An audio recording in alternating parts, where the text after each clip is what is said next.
Hello there, YouTube. Welcome again to Real Talk. I'm Joel, back for another awesome, action-packed weekly movie news video. Every Friday, you find it right here, and you make sure you click that thumbnail, and you watch the video. You click that like button, you comment, you subscribe, do all of that stuff. And that was a terrible accent. I had no idea where that was coming from or where that was going.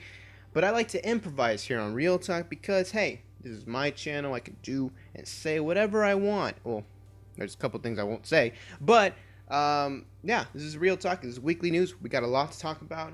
Without further ado, I'm glad to be back once again. Hope you guys love this little hoodie that I have. I found it I got this a couple months ago, and I decided to, why not? Let's wear it today. Let's see what kind of stuff and reaction I can get from it. So let me know in the comments below. Actually, what do you think of this shirt? I really want to know. I really do, because I'm trying to impress my girlfriend, so maybe this is a cool shirt to do. I don't know. But without further ado, let's jump right into the news, because there's a lot of detail, like I said, to talk about. There's a lot of stuff kind of happening in the movie world. There's some new trailers that have been released. Rogue One, I'm not watching it because I know Darth Vader is in it. I know we see more of Darth Vader, but I refuse to see that because, I've seen so much of Rogue One. I think that the surprise is better left, better left that you shouldn't check it out too much. And I know that I'm kind of multitasking right now, but there's a lot of stuff happening. There's a lot of movies out there that I need to see. I'm sorry, I have not seen Doctor Strange yet. I'm holding that out for tomorrow. But we'll see that movie tomorrow night, and I hope to have a movie review of it hopefully Sunday. It's going to be a busy week for me next week for school. But like I said, I'll try to get that out to you. I really want to see the movie too, so please do not assume that I hate Marvel. I talk about Marvel every week, and I praise Marvel every week, so, there's no criticism there. There's also Hacksaw Ridge that I have not seen yet, and I really want to see that.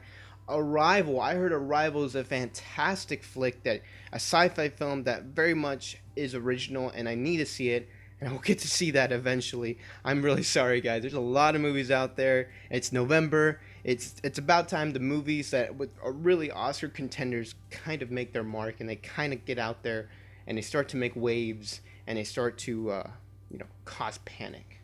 Not really cause panic, but you know what I mean.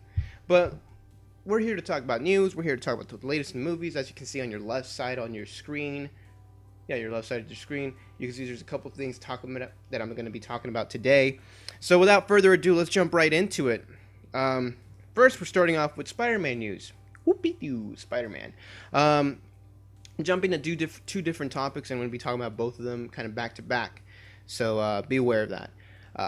While we're going to be talking about a couple things, Spider-Man, you guys are left to tell me whatever you think about the new Spider-Man in the comments below. I really appreciate that if you guys do that. So the usual business. I'm going to read these stories. I'm going to read a little bit of what I wrote in here in my application, and then I'm going to be talking about them, giving my honest opinion about them. So it's got a good combination of scripting and improvising. Kind of like movies. Not really. But let me go ahead and read off this bit of news. Well, it's no doubt that Marvel casted young for Spider-Man when they signed Tom Holland for some latest films for Marvel Studios. The question in many people's mind is how long and how many films has Tom Holland signed on for? The Hollywood Reporter did some interviews with Tom Holland, and he revealed the many films that he signed on for. He goes on to quote, "They give you options, and those could be exercised whenever, like a cameo in the Avengers. I'm unclear to which movies, though. I do know I have 3 Spider-Man movies and 3 solo movies contracted, but if you have another movie, Marvel is so good at working around it. They're very respectful of your life, really. They understand that you have to work on other movies, and they try to fix it up so you can work around each other." So before I move on to the second story about Spider-Man that I kind of grouped in with this thing, I want to talk about this really well. I want to talk about this a lot. Spider-Man, he's one of those comic book characters that Marvel just loves to go back to and profit off because, Spider-Man's very much an everyday person. I know he has superhero powers, but he's a nerd. He got pushed around as a bully, not as a bully, but by bullies. He fell in love with girls that are way out of his league, and obviously he got the superpowers and got a little stronger. But at the same time, that kind of character's always existed. The quirky, smart mouth, young teen superhero that Spider-Man is. There's a little bit of Spider-Man in all of us, and I think that Tom Holland has done a great job being that kind of character, especially with the not very little, because we got to see a lot of Spider-Man. The like 20 minutes we got to see of him in Captain America Civil War, including that action sequence with him in the airport. My goodness, one of the best Marvel fight sequences ever. Including Spider-Man in the whole thing was just absolutely awesome and icing on the cake, in my opinion. As far as Tom Holland goes, I think that this is great for Marvel, that he's very young, he's open, he understands the universe that Marvel's creating at a young age, and he knows not to screw it up. But Marvel's also knowing that he's a young actor who needs to get his chops out there in other fields, not just in superhero flicks, and they understand that very well, and they're giving him the freedom to do other projects that he wants to do. What if he wants to contend for an Oscar film? He has the star power to do it now, especially after being in a massive superhero movie. All he has to do now is just find a really good director and a good project to go with, and he can easily be nominated for an Oscar down the road. I'm not saying he's there yet. I mean, he's a solid actor, but let's not get ahead of ourselves. He has a long way to go before he can contend for an Oscar, especially with the Marvel powerhouse machine behind his back. Not behind his back, but supporting him. And with all the fans too. He has a huge following already with a lot of fans, so there's no doubt in my mind that the sky's the limit for this kid. As long as he stays out of trouble, as long as he stays in line with as far as picking the right movies to go with, he'll be fine. He'll be fine, and I can't wait to see what else Marvel does with them. Marvel, when they casted Tom Holland, I think they casted perfectly. I think they casted a young actor who will be down the road probably still look young, and that's the thing that Sony, I don't think they got wrong, but they didn't have an awareness to the fact that, hey, maybe we want this Spider-Man for a long period of time. Like Tobey Maguire, when they casted him, he did not look like a high school student, and Andrew Garfield looked a little more like a high school student, but you can tell his age. He's not that age. Tom Holland is that age. He looks the age. He's perfect. He looks like an awkward teenager.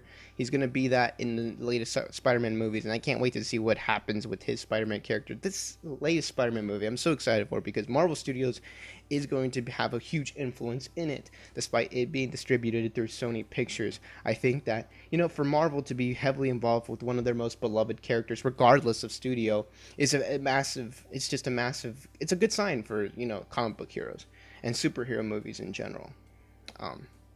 So let me know in the comments below, what do you think about Tom Holland and his portrayal as Spider-Man? Do you think he's going to do a solid job? Do you think that he should be left to do other projects for a longer period of time? Or do you think that this all sucks and we should just dump superhero movies? Let me know in the comments below. It's up to you. This is America. You're able to make your own you're able to give your own opinion in the comments below. Obviously, don't write mean, hateful things to Tom Holland, because I think that he's a kid. He doesn't deserve that. I don't think anyone does. So let's move on. Back on to Spider-Man, actually. We got the latest hint on a future love interest for the new Spidey. When Zendaya, I hope I'm pronouncing that right, I'm Hispanic, was casted in the latest Spider-Man film, the rumors were that she was playing a character named Michelle, and possibly the love interest for Spider-Man in the upcoming 2017 flick. However, that might not be the case after a report from Latino Report. Yes. The latest rumor is that Laura Harrier's Liz Allen will be the love interest for Holland's Spider-Man. Liz Allen might not be a household name for many, but she was an early crush for Peter Parker, and the one that didn't develop into much more than just a crush. In the comic books, her character actually ended up with Peter's best friend Harry Osborn. The young Spider-Man has many years to find a significant other, so it makes sense for the first film to explore Peter Parker's world before diving into any deep relationships this early. The film is set for a July 7, 2017 release date. That was a mouthful. But, those last couple sentences there are just they're just something great to hear.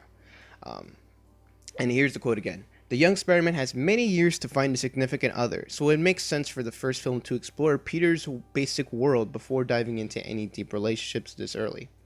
I so heartily agree with that. I cannot tell you how many times origin movies really just jump into it. Like they introduce the origin story, and then like within 20 minutes they're just boom right into everything. And the first Spider-Man did this, and it was fine. I think the first Spider-Man got away with this, and it did a great job doing it. Andrew Garfield's the Amazing Spider-Man, not so much.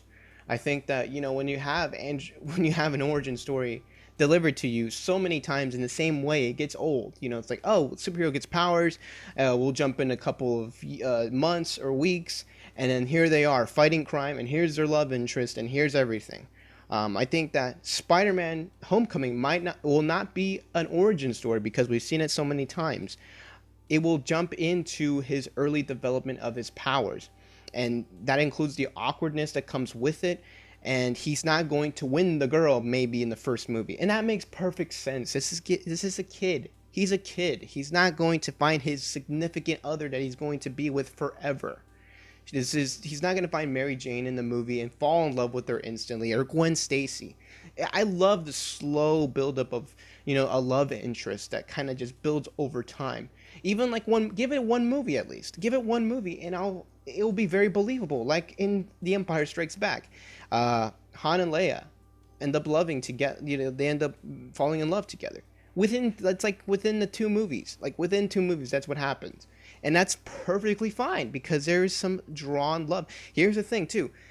The prequels, the Star Wars prequels, while both first films were terrible, in my opinion, I think that it would made so much sense for Anakin Skywalker, a 10-year-old, to fall in love with a girl at that age. Now, this is a very different scenario, obviously, with not Andrew Garfield, but with Tom Holland Spider-Man being 15, 16. That's a very awkward age to be. It's a very awkward age for any male or female, because you're starting to develop even a bigger love for the opposite sex, or whoever you're interested in. It doesn't have to be the opposite sex, I guess, in this universe. But when you're looking for a significant other, that age is very awkward. Because you're like falling in love with a new person every week. And for Peter Parker, I think it'd be hilarious to see that Peter Parker in this movie. Like one week he's like, oh, I love Liz Allen, I think she's perfect, I think she's an angel, and then she turns out to be an absolute terrible person for him. And then the next week it's like, no, but Mary Jane, no, but Gwen Stacy, I love that. I think that we should explore that for Peter Parker before he falls in like real love with the character. Explore the funness of his character, explore what kind of person he's going to be in this first movie. Give us the first impression in a slow and very, very natural way. Don't jump your character right into a love story. It's so cliche, and it's so like it happens so often. And I understand it. Like I said, if it's an older character, like if it's a 30-year-old, the premise of the story is, well, he's looking for love or whatever. That makes sense. For this movie, though, I don't think that it matters. I don't think him falling in love with a girl matters right now in this movie. Maybe he'll meet Mary Jane, maybe he'll meet Gwen Stacy in the movie, but they're not going to fall in love. They're not going to go on a date. He's not going to kiss her at the very end of the movie. Now, maybe they can do this. At the very end of a Spider-Man movie, maybe he can get like a nice kiss for doing something slightly nice, like a kiss in the cheek or something, just to tease the audience, just to tease some love interest. But do not fully just jump into a relationship. This kid's 15. You got time. Let it let there be a slow burnout. As for Lynn Allen's character, I think that let's have fun with this character. Let's make sure that she puts him down. Let's make her one of the bullies, I guess. And Peter Parker just is madly in love with her. That's the thing about writing these characters. You really have to punish your characters. That way the audience really falls in love with them. If you punish these characters, the audience will continue to love them, and when they finally get that victory, it'll be so sweet. It'll be so perfect. The director, John Watts, should be very aware of this whenever he's directing Tom Holland and the girls in the movie. He should be very aware of the slow burnout that he wants to do in the movie, and in my opinion, Marvel Studios has to understand it as well. So Let me know in the comments below, do you think that Peter Parker should have a love interest this early, or do you like the slow burnout that I was proposing? That was a long opening segment, but you know what? That's fine. All right, let's move on to Avatar 2. You're wondering to yourself, The Last Airbender 2? No. We're not doing The Last Airbender 2. Please do not give us that. But I'm talking about James Cameron's Avatar from 2009, the sequel to that movie. It's been nearly 7 years since we took a trip to Pandora in James Cameron's Avatar. The question for many has been, is the darn movie happening? Well, the short answer is yes. The question is now, when will the movie come out? When will it go into production? The movie's set for a December 2018 release date. Jeez. Almost 10 years after the first film in 2009. Director James Cameron is all in on the project and has been for years. The theme for the first film had parallels to films like Pocahontas and Dances with Wolves. James Cameron gives us the latest detail on the theme for the next film in a quote. He says, "The storyline in the sequels really follows Jake and I haven't said her name in like 7 years. Neytiri. You know what I mean. And their children. It's more of a family saga about the struggle with the humans." End quote. With another sequel being added to the mix, the movies are expected to begin filming in 2017, with the release of Avatar 2 currently being set in 2018, December of 2018, like I said earlier. And then the next sequels are expected to follow in 2020, 2022, and 2023 respectively. My gosh. When is this movie happening? That's what I've been asking this for years. I remember watching the first Avatar and I loved it. The experience more than anything. I think that the story wasn't really complicated, and that's fine. Sometimes a movie shouldn't be so complicated. And it was nominated for an Oscar, so props to that movie. But Avatar, I think that the sequel needs to happen already. You've been losing the interest for years and years. Can you imagine if you were making not a Schindler's List, there shouldn't be a sequel to that one, but a Shawshank Redemption, and you wanted to make a sequel, and you decided to make it 10 years later in 2004. There's an audience for it, but you've certainly lost momentum. And I feel like Avatar, the first movie, is losing momentum. Now, don't get me wrong. People will still see this. It will probably make a ton of money because it's a James Cameron film, and he's a master at promoting his movies. But it's been almost 10 years. It's been almost 10 years, and now you're going to release the movie. And I understand the idea of why he's doing this. I think that he really wants to plan out these sequels. He wants to wait for technology to catch up. All this incredible, complicated stuff. And he's an artist now. He's not much of a filmmaker anymore. He's much of a humanitarian artist, which is kind of weird because you made your money from Terminator and Aliens, so I don't know. But it's his vision. It's how he wants it to go. He has full control of his movies. But I just think that it's been so long. I think it's been too long. I do like the theme for the movie. I think that it's great that we get to explore the family. It's going to be a family film. Yeah, I guess it's going to be a family film for the next couple movies, and it's expected to be PG-13 again. It's fine because a lot of families watch PG-13 movies nowadays. But I think that the audience, you got to make sure you got to let your audiences know it's coming. It's got to be like a video game. How about like a video game where you tease a game years before it comes out? Sometimes games do that, and maybe you should do it for this movie. I really think you should, because you want to keep the hype going. And the hype certainly has died for 3D. The hype certainly died for Pandora. But to get us excited again, I think James Cameron is waiting for a new technology, or is waiting to implant a new technology into his movie making. Maybe that's the case. Maybe that's why it's taken forever. I really think that this movie shouldn't take this long to make. Especially if it's based off the first Avatar, which is by no means a complicated storyline. So I don't know. Let me know in the comments below. Are you excited for Avatar 2? Do you think it's taking too long to get over here? But let me know in the comments below. For a movie that's not taking forever to come out, that's Moana. It's got some early screenings already. It's already got some early screenings. Disney Animation Department has been on fire the past couple of years with hits like Tangled, Wreck-It Ralph, and Frozen. The latest Disney animated film Moana got some early screenings, and some of the reaction has been pretty positive and has plenty of good sign for the unique and creative concept. So how did the film do with the early screenings? I got some actual quotes. I think this one's from Cinema Blend. It says, "Contemporary Disney at its finest. A vibrantly rendered adventure that combines state-of-the-art CG animation with traditional storytelling and colorful characters." Yeah, I did that. All enlivened with a terrific voice cast. So, a good one. Then we got another one from Hollywood Reporter. Moana sails through somewhat familiar waters to the point to where it sometimes resembles a mix and match of prior Disney animated classic, but it justifies its well-tread path via knowing humor. Kind of a mouthful. Entertainment Weekly put a tweet before they actually they tweeted a link to their article, but their actual tweet I'm going to quote because I'm not going to quote an entire article. Jesus. It says, Moana is a worthy successor to Disney's most beloved animated classics. Another good one. And here's the last good one from Variety. Quote, Moana keeps up with the tradition that Disney made the leader in animated fairy and folk tales, and yet showing a thoroughly modern touch. It's the first to do so without much as suggesting a love interest.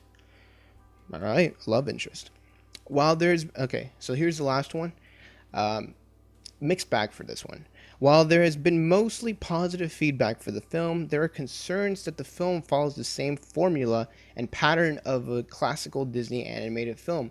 The Guardian quotes, "Unfortunately, Maui becomes the biggest setback for other reasons.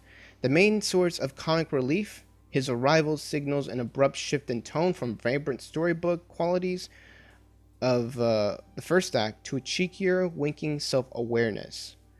Moana hits theaters November 23rd, 2016. So Maui, the character is played by Dwayne "The Rock" Johnson, the people's eyebrow, the people's elbow, everything. The Rock, you know what I mean. But he was the biggest character I was worried about, and this is why. It's not a bad thing. I'm not gonna say that I'm gonna hate this character. I was just a bit bummed when I heard this last quote. Everything else, I was like, okay, yeah, I can understand that. You know, it sounds expected. But this last one, I really was hoping wouldn't happen to the character, where he would be a source of comic relief and signals an abrupt shift in tone from like the storybook telling and the classical, like very vibrant classical Disney storytelling to a cheekier, winking self-awareness. I feel like he's a character that fits in Shrek. Like he'd be whimsical and he'd be funny, but he kind of like take away from the story. He kind of take away from the inner plot and kind of go to a fourth wall type of joke telling. And I understand that's great. Shrek did it and it was original. It was great. But I think for Disney, they already had characters like that with the snowman character in Frozen.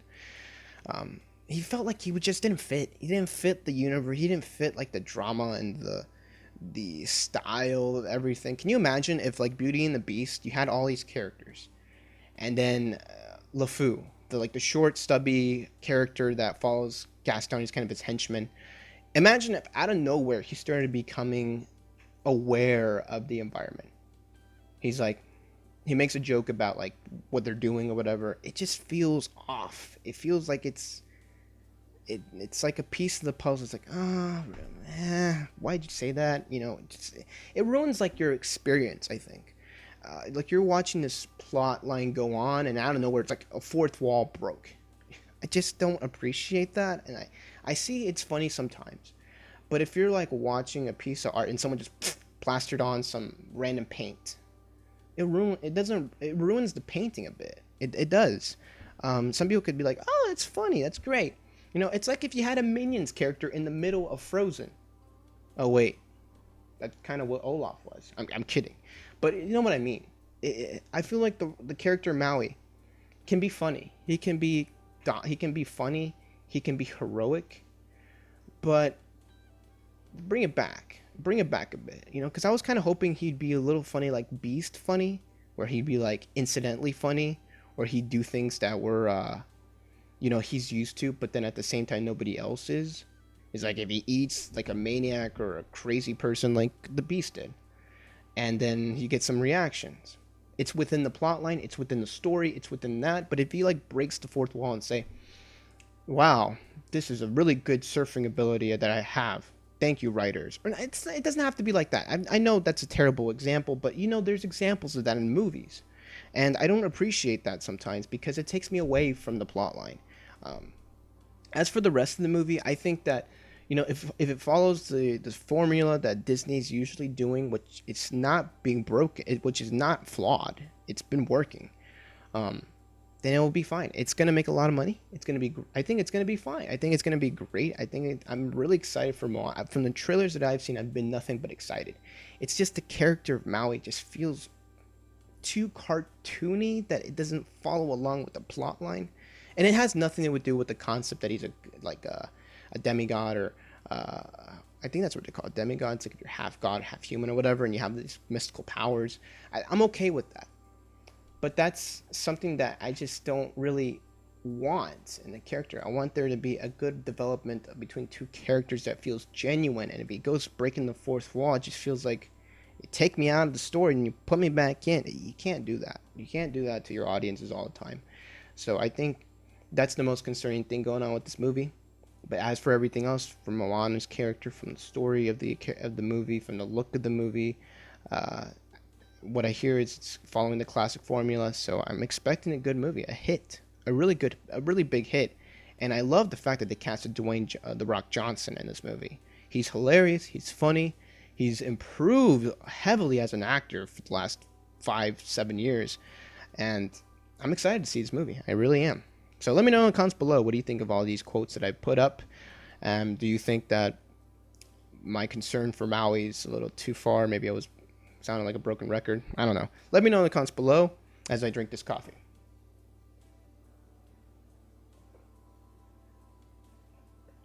I need that coffee. But let's move on. We have other topics to talk about. Why hasn't Marvel announced Phase 4 films yet? I could easily tell you why, and I think it's obvious to tell you why, but let me read a quote from the man himself. This isn't the quote, this is the introduction to quote. Marvel Studios has been on fire lately with hits in 2016 with Captain America Civil War and Doctor Strange. And obviously the years that preceded 2016 brought nothing but money and success to Marvel Studios. However, the studio has held back on Phase 4 announcements, despite being very open about their heavy planning and their movies planned out for like 5 years from now. Kevin Feige, executive, explains the reasoning of the secrecy in an interview with the Toronto Sun. He goes on to quote, "Where we go after Avengers, what those 2020 films are, we're pretty sure what those are going to be, but if I tell you that, we're going to get into spoilers." Okay. I knew that was good. I knew that was the reason. Because if they say Captain America, The New Dawn, what do you think it's going to be about? Or if they announce an Iron Man movie, like 5 years from now, do you really think Robert Downey Jr. will be playing that Iron Man? Nah, I don't think so. And obviously if they say like Avengers, Civil War, or not Civil War, but Avengers, like storyline, the comic book storyline, it's going to give us a lot of spoilers, especially the characters in those comic book stories. But I think it's smart for Marvel to do this. I think this is a quick news bit that I really wanted to talk about for a little bit, not too long. But I think that Marvel's smart for doing this. Keep everything in your hat. Make sure you don't reveal too much. Because Marvel's like the last couple of years, they've been like, yeah, we're gonna do this, we're gonna do that, we're gonna do it this year, that year, and all that stuff. But for Marvel to take a step back and be like, whoa, we're not gonna give you everything. We're just gonna save some of the good stuff.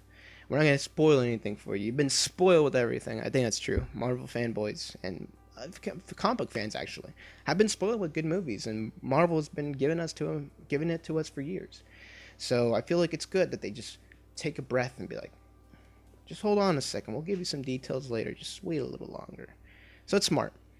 All right, so let's move on to the final news that I'm going to be talking about, and I think this is probably the most, that's probably the most concerning that I'm going to be talking about today, and that's new details on X-Men films in future.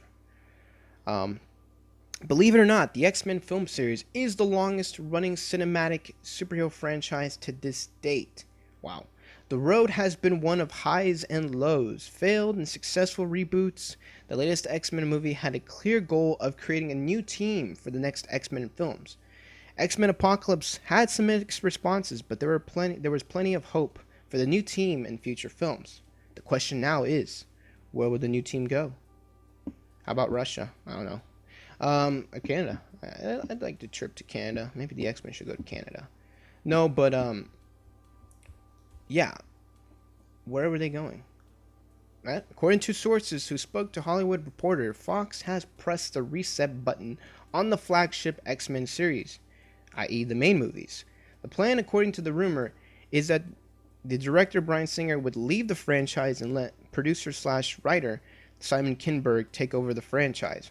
The latest movie script Kinberg wrote is optimistically being written for Jennifer Lawrence, James McAvoy, and Michael Fassbender to return.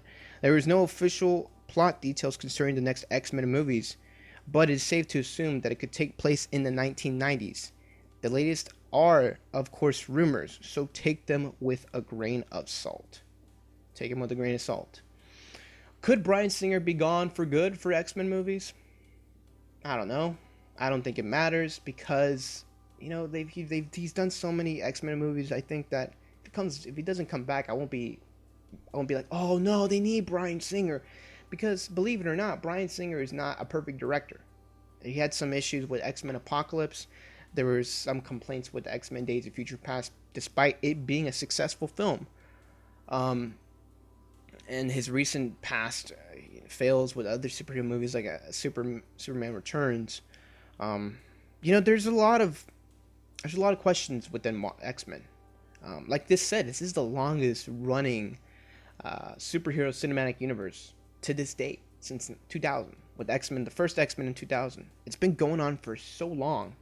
You know, you forget and you realize, yeah, they've went through so many changes and so many reboots. They've tried to step away from Bryan Singer, and it's not been working all the time. Like X-Men Origins or X-Men 3. Those movies just are terrible. And they need to be...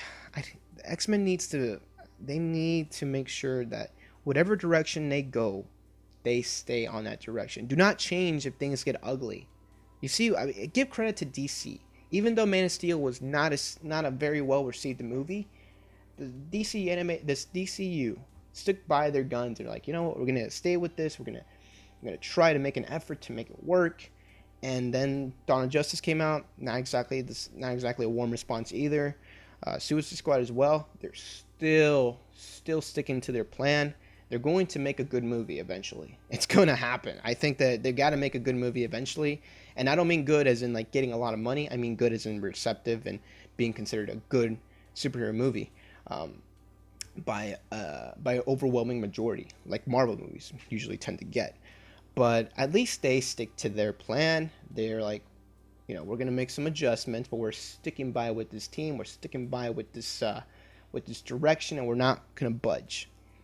Fox Studios has done a lot of, let's do this. No, let's do that. Let's do this. You know, whenever they did the X-Men First Class, like that team I thought was going to be the future X-Men team that they're going to stick by for the next couple of movies. Then they bring back Ian McKellen and Patrick Stewart in X-Men Days of Future Past and Hugh Jackman. And so they're like, okay, now everyone loves this team again. And then they're like, oh, but we love Hugh Jackman so much, let's put him in some other X-Men movies. And then there's just so much blurred lines in between with all these other movies. Deadpool was probably one of their successful like single hero, you know, films that they can just keep going forward in that direction. But the X-Men franchise has been so many like pivoting. There's been so many change of directions, and casting and everything. I swear there's been like 5 Cyclopses in the last 20 years. It's ridiculous. Or not 20, it's like 15, 16 years. It's been like 5 not 5 Apocalypse, but 5 Cyclopses, but only 1 Wolverine. There's been 2 Charles Xaviers. Both are tremendous, by the way. But you know what I'm getting? It's just that they need to make sure, Fox Studios, that they stay on track whatever way they go. If they're going to let Bryan Singer go, let him go. If they were going to reboot the entire franchise, reboot the entire franchise. I know people love James McAvoy, Michael Fassbender. Mixed response to Jennifer Lawrence's in the last movie, but they love these characters. They love these performances. But if you're going to reboot it, reboot it. Make James McAvoy the Charles Xavier permanently. Let's try to sign him on for as many movies. You know, just do what Marvel Studios is doing. Make sure when you sign these guys that you got them for future deals, but you give them some time in between to do other projects. Michael Fassbender and James McAvoy are very successful actors who will do other smaller projects as well as superhero movies. You gotta let those guys have their freedom, but you also have to be willing to let them go and be ready if they don't come back. You know, you can't panic and go back to Jennifer Lawrence to get you some money in the box office. You gotta make some new people. You gotta make some new characters that we'll fall in love with. You know, I love the new cast. I really do. I love the new team that they have. I think that there's so much potential for those guys. There's so much potential for those new X-Men teams led by James McAvoy. But they have to be very committed to this new cast, because I'm getting tired of seeing so many Cyclopses or many Jean Greys or Beast. You know, just stick to your team. Stick by your guns, Fox Studios, and you got this. You got this. Just stick by Simon Kinberg and make sure that when he's writing for a continuous team rather than, oh, let's just reset it again. Reset. No. You don't need to reset every time. Sometimes you can keep going. Just write out the failure or write out the success. That's what you got to do. So that's all for this week on Real Talk. Let me know in the comments below what you think of this new X-Men detail. Like I said, it's a rumor. Take it with a grain of salt. A lot of these are also rumors. Take it with a grain of salt, unless, of course, there's confirmed reports from like Kevin Feige's or Bryan Singer's or other people. But other than that, take it with a grain of salt. Go out there and watch some awesome movies. There's a lot of great movies out there, and I'm going to be watching some of them. I know I keep saying that I'm going to see Doctor Strange. I'm going to see it, and I haven't. I will see Doctor Strange. It will take time, but I will see it. Remember, leave a like, comment down below, and let me know some of these things, what some of your favorite topics that I talked about. Leave a subscribe, click that subscribe button down below. I'd really appreciate it. A lot of effort goes into making these videos. I'd very much appreciate if you stick by and watch some of these other videos that I have here on this YouTube channel. Other than that, I think that's all I got for this week, guys. Thank you very much for watching. I'll see you next time.